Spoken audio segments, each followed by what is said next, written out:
Hi అండి. ఈరోజు చేసే రెసిపీ పులిహోర చక్కెర పొంగలండి. సంక్రాంతికి చేశాను నేను.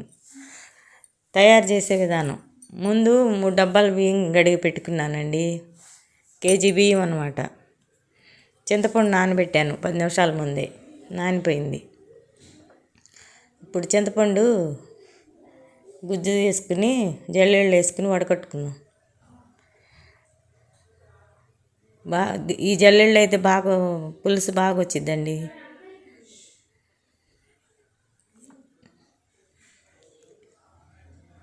ఇలా వడపోసుకుని మనం ఉడకబెట్టుకుందాం. ముందు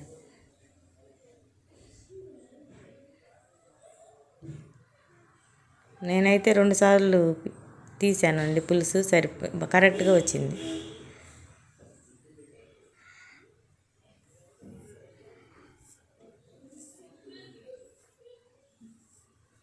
వంద గ్రాములు వేసానండి చింతపండు. కరెక్ట్గా సరిపోయింది పులుపు మనకి.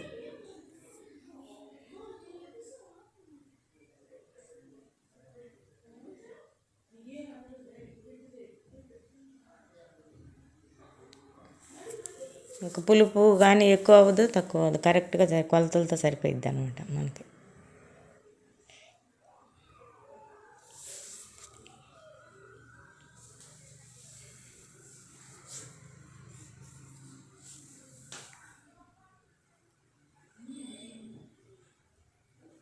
ఇలాగే పిసికి మనం వడకట్టుకోవాలి. అప్పుడు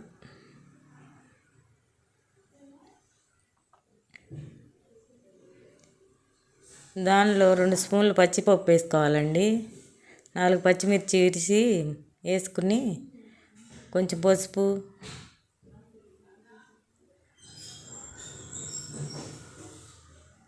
కొంచెం బెల్లం ముక్క కూడా వేసానండి. నేను చూపించడం మర్చిపోయాను. కొంచెం బెల్లం కూడా వేసుకోవాలి పులుసులోకి. ఉప్పు తగినంత. పచ్చిపప్పు ఎందుకంటే పులుసులో ఉడికితే టేస్ట్గా ఉంటుంది పులిహోర. నూనెలో నిమ్మకాయ పులిహోర అయితే నూనెలో వేసుకోవాలి. అయిగోండి 2 స్పూన్లు వేసాను నేను.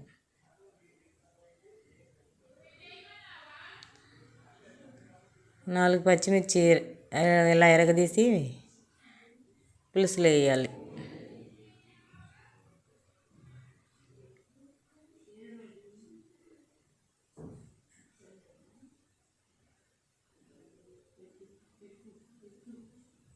అంతే.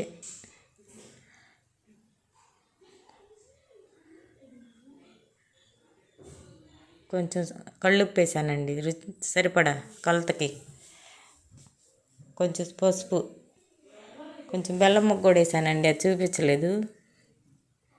బెల్లం కూడా వేసుకోవాలి.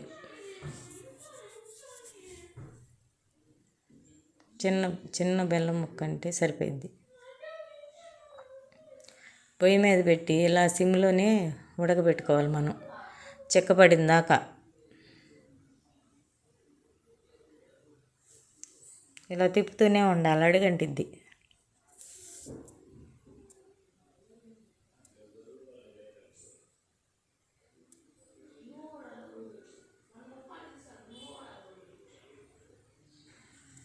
ఇది అన్నం ఉడికిపోయిందండి. ప్లేట్లో ఆరబెడుతున్నాను.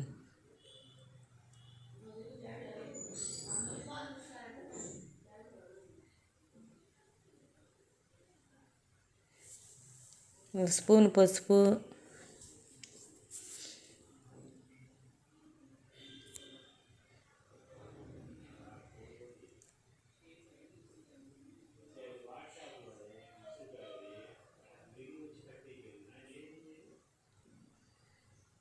కేజీ అన్నం అండి ఇది.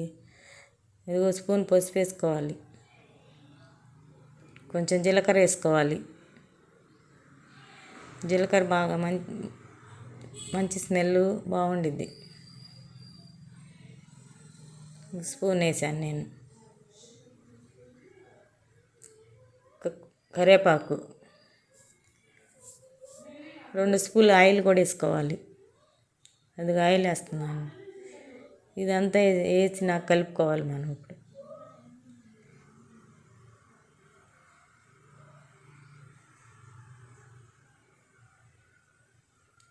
ప్లేట్ కొంచెం పెద్దదే పెట్టుకుందాం అనుకున్నానండి, సరిపోయిద్దని చిన్నది పెట్టాను. కొంచెం కింద ఇరుకైపోయింది.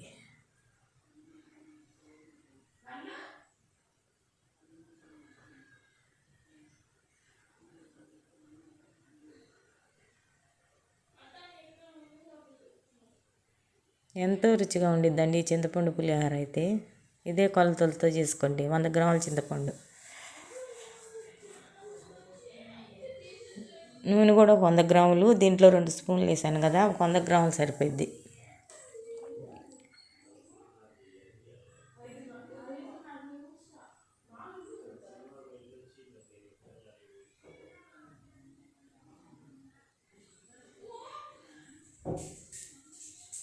మనం తాలింపు పెట్టుకుందామండి.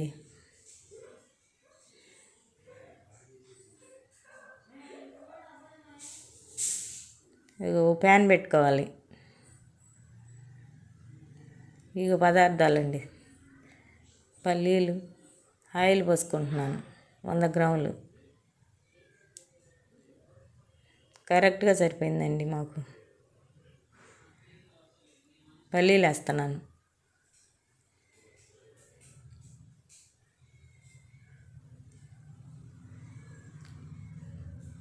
కొంచెం ఎక్కువ వేసానండి, బాగుండిద్ది టేస్ట్ అని. 100 గ్రాములు ఉంటాయి అన్నమాట పల్లీలు కూడా. 3 స్పూన్లు తాలింపు గింజలు వేసుకోవాలి.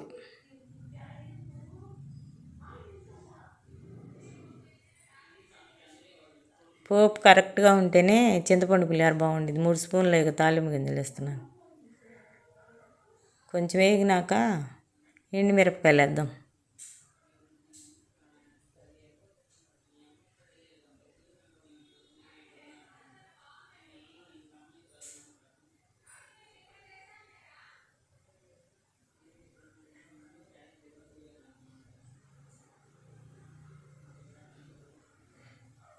సిమ్లోనే కాలవాలండి, తాలింపు మాడిపోయిద్ది.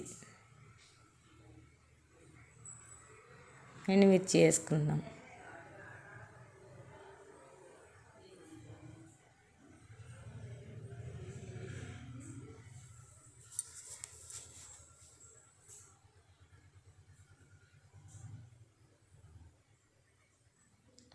జీడిపప్పు వేస్తున్నాను.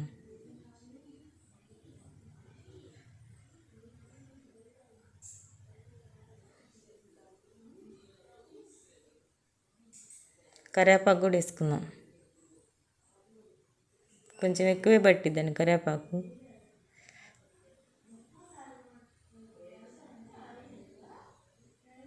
తాలింపు అయితే వేగిపోయింది, ఇంగువ పొడి వేసుకుందాం.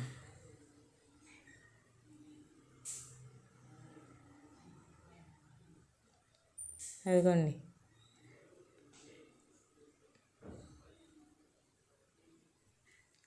కొంచెం ఎక్కువ వేయాలండి చింతపండు పులిహోరలో, ఇంగువ బాగుంటుంది స్మెల్.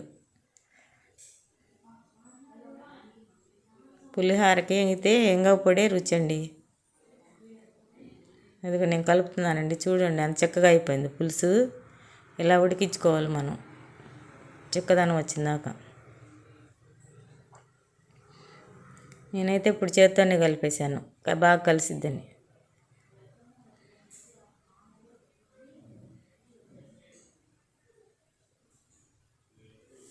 నిమ్మకాయ పులిహోర పెట్టాం కానీ చింతపండు పెట్టలేదని ఇప్పుడు చేసామండి మేము పండగ సందర్భంగా.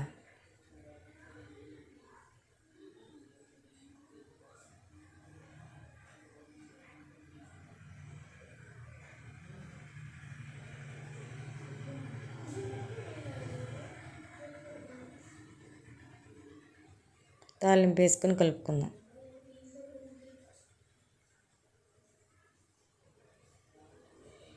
ఎంత కలర్ఫుల్గా ఉందో చూడండి చింతపండు పులిహోర, ఎంత రుచిగా కూడా కుదిరింది. మీరు కూడా ఇలాగే చేసుకోండి, కామెంట్ పెట్టండి, లైక్ చేయండి.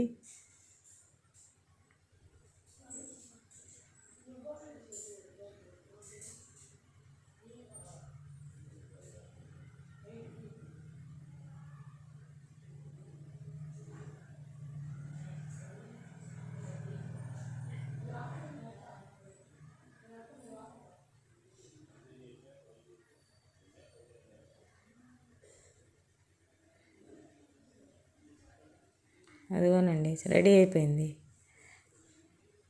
ఇప్పుడు చక్కెర పొంగల్ చేసుకుందాం. ఒక గ్లాసు బియ్యానికి ఒక 50 గ్రాముల పెసరపప్పు వేసి కడిగి 4 సార్లు కడిగానండి. నేను గంటసేపు నానబెట్టాను అనమాట. ఒక ప్లేట్ పెట్టి గంటసేపు నానబెట్టింది పొయ్యి మీద పెట్టి ఉడికించుకుందాం రైస్. ఈ చక్కెర పొంగల్ అయితే ఎంతో అమోఘంగా ఉండిద్దండి. ఈ కొలతలతో 200 గ్రాముల బెల్లం నేను తీసుకున్నానండి. 2 స్పూన్లు పంచదార కూడా వేయాలి. టేస్ట్ బాగుండిద్ది చక్కెర పొంగల్కి. పంచదార కరెక్ట్గా వేయాల్సిందే. 2 స్పూన్లు వేసుకోండి. 200 గ్రాముల బెల్లము, 2 స్పూన్లు, 1 గ్లాసు బియ్యం, 50 గ్రాముల పెసరపప్పు. కొంచెం వాటర్ వేసుకుని పొయ్యి మీద పెడదాం.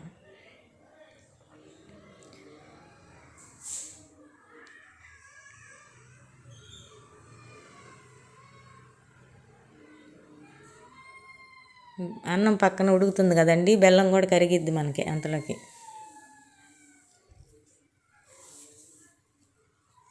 బెల్లం కరుగుతుందండి. మనం ఇప్పుడు ప్యాన్ పెట్టుకుని 2 స్పూన్లు నెయ్యి వేసుకుందాం.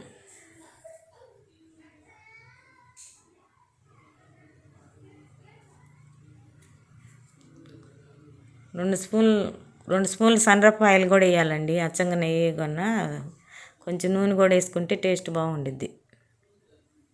2 స్పూన్లు వేసాను.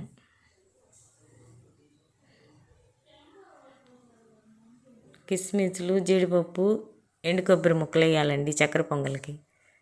ముందు కొబ్బరి ముక్కలు వేపుకుందాం.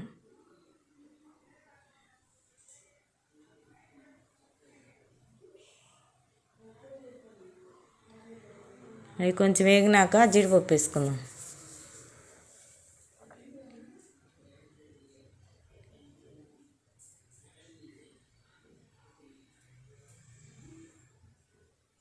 వేగిపోయినాయండి. జీడిపప్పు వేసుకుందాం ఇప్పుడు.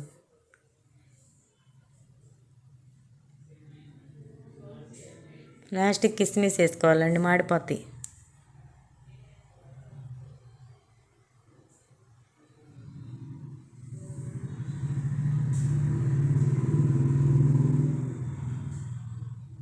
అవి కిస్మిస్లు అండి. కొంచెం వేడి సరిపోయిద్దండి, ఎమ్మటే కట్టేయాలి పొయ్యి.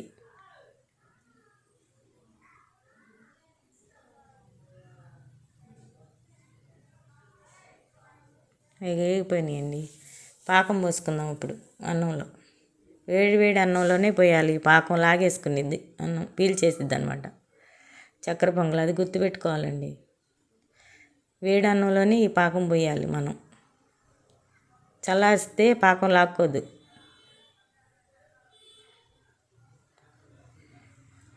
అది వేడిగా ఉంది చూడండి అన్నం. ఈ పాకం పోసేద్దాం. చూడండి ఎంత నురుగులాగా వచ్చిందో. అలా వేడిగా ఉంటేనే ఇలాగ వచ్చిద్ది అనమాట. మనకు గుర్తు అదే. ఇక అన్నం లాక్కునిద్ది. చల్లారిన దానికి ఇలా రాదు. ఎంత క్వాలిటీ అయినా ఇలాగే చేయొచ్చు మనం నేర్చుకుంటే. అరకిలోకి బియ్యానికి అయితే అరకిలో బెల్లం పట్టిద్ది. నేను పావు కిలో గ్లాసు బియ్యం కాబట్టి 200 గ్రాముల బెల్లము, 2 స్పూన్లు పంచదార వేసాను. మీరు 400 గ్రాముల బెల్లం వేసి అరకిలో అయితే 100 గ్రాముల పంచదార వేసుకోవాలి అప్పుడు కొలత.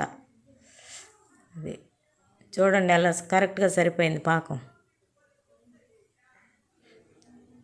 ఇలాచీ పొడి వేసాను కానండి, చూపించడం తర్వాత వేసాను నేను. 1 స్పూన్ వేసాను కానీ చూపించలేదు.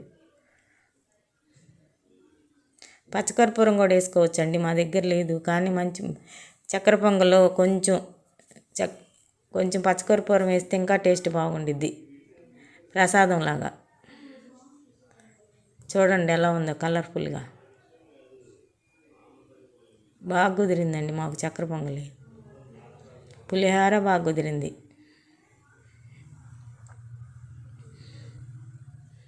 ఇలాగే మీరు కూడా చేసుకుని కామెంట్ పెట్టండి, లైక్ చేయండి. ఎలా ఉన్నాయో చెప్పండి, సబ్స్క్రైబ్ కూడా చేయండి.